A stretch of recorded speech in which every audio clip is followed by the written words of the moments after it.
All right, so this is a suggestion via a channel member. Guys, let's jump into it.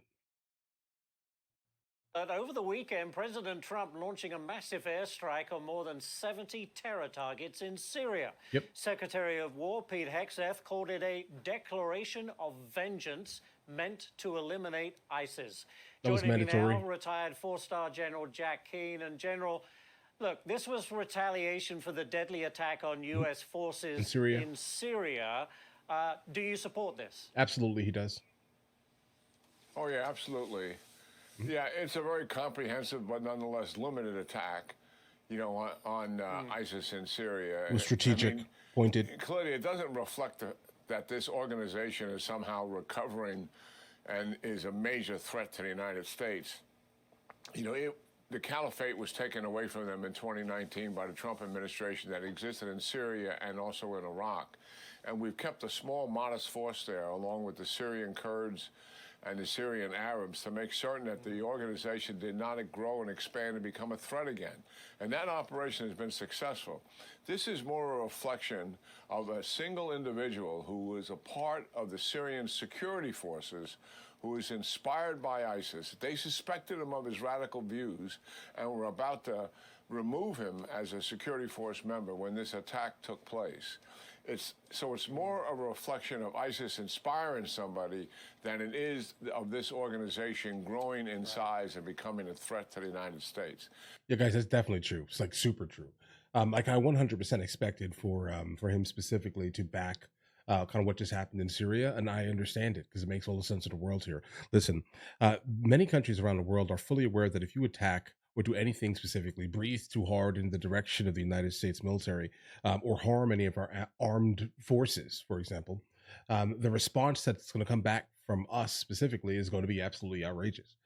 It is absolutely going to be massive deletion. Let's just say this here in a nice way here, guys. Right? It's like ending a fly specifically with a Mack truck. The retaliation attack is appropriate to send a clear message to them and to the members of this organization that they're in danger if they move towards hurting the United States Right. again. All right, next one for you, General. The U.S. now pursuing a third so-called dark fleet oil tanker near Venezuela. An official telling Fox that it's trying to evade authorities by, quote, flying a false flag and under a judicial seizure order. Has there been any response from Maduro that you know of? Not that I'm aware of. I mean, this is all a pressure campaign, beginning with the demonstration of military force in the region, shutting down the narco trafficking at sea, and beginning to take away the major revenue source that Maduro and Venezuela so depends on, the sale of oil. So here we are we're seizing ships that are coming out of Venezuela and stopping ships from going into Venezuela. And a lot of them, frankly, Ashley, are turning around and not going near Venezuela as a result of it. So that's already starting to have some effect. I applaud the administration here. They're demonstrating some patience and also some persistence here. This is about forcing Maduro to voluntarily resign and leave and take the exile exit that President Trump has offered him, or to have the people around him who lose confidence in the fact that why are we putting up with Maduro and have all this grief brought on us and pushing him out. That is a much better option than the other options that are available, certainly the use of force. Right. But I do believe those options are on the table as well. Yeah, guys, listen. I think Maduro specifically needs to go ahead and take Putin's invitation, let's just call it that. Not saying that there is one, but it feels like there should be one, being that they are in fact allies, right? So I definitely think that you should probably end up somewhere in Russia and let the person who basically won legitimately the election take over the country that she won. Just a thought here. I mean, I think that's just kind of how that works. It should work like that, but not everyone has the, I guess, wherewithal to kind of be aware of that. Let's just say this year. Now, I will say here, any type of like ground offense going into Venezuela is definitely going to have to be in the north, mainly Caracas. It's going to be very intriguing. They have 150,000 troops. We are going to have to amass a gigantic force somewhere in that region to be able to basically be like frogmanned in at any moment of the day here, large scale. It would look similar to multiple battles that happened in World War II, if that makes any sense here, if it was to occur like that. They definitely, in fact, know the terrain. I do think that kind of what we're doing right now is probably the only way, the most serious way, the most successful way to actually do it. Until if they decide to kind of retaliate to our advances, at least. I mean, that's when things would get very spicy. But other than that, I don't know if we should preemptively enter directly into like the north of Venezuela for this. We're going to lose a lot of people, bro. Very We good. will. Another one for you, General. White House envoy Steve Witkoff and Ukraine's President Zelensky says they held constructive talks in Florida this weekend. Do you Okay. think we're going to see any meaningful progress with Russia before the end of the year? Or going into the new year, I guess. I mean, Okay. where's the state of play on this? Well, again, President Trump here has been really persistent in attempting to achieve a peace. And I applaud his team for working so hard at this. They use the term constructive. I mean, that's diplomatic speak for progress, but things are yet to be resolved. And that's where we are. There's three pieces to this. The 20-point plan that was discussed in Geneva a few weeks ago. The issue there is territory, and are they willing to swap territory? The second issue, and this is critical to the first one, and that's security guarantees. And that's U.S. commanding a multinational force, an air, land, and sea component to that force to make certain that Putin does not reattack. And the third piece of it is economic. It's about the recovery and reconstruction of Ukraine itself. In all three of those, there's unresolved issues. So it's a work in progress. Whether we can get something done by the end of the holidays remains to be seen. Give them credit for sticking with this. Listen, my concern here has always been Russia. Ukraine wants peace. The United States wants peace. Russia has been voting for war by their actions time and time again. That has been where they are. Right. That's it. It Remains to be seen That's if it. they Purely. have changed. Nothing else. Nothing Last else. one for you, You're right. General. Senator Lindsey Graham has a warning about Hamas. Listen to this. I'll get your comment. Let's hear it. Hamas is not disarming, they're rearming. Hamas is not abandoning power, they're consolidating power. That's what the military intelligence people in Israel told me. That's what the IDF told me. That's what our own people told me. So I would urge President Trump to meet with Prime Minister Bibi next week and come up with a plan, put Hamas on a time clock.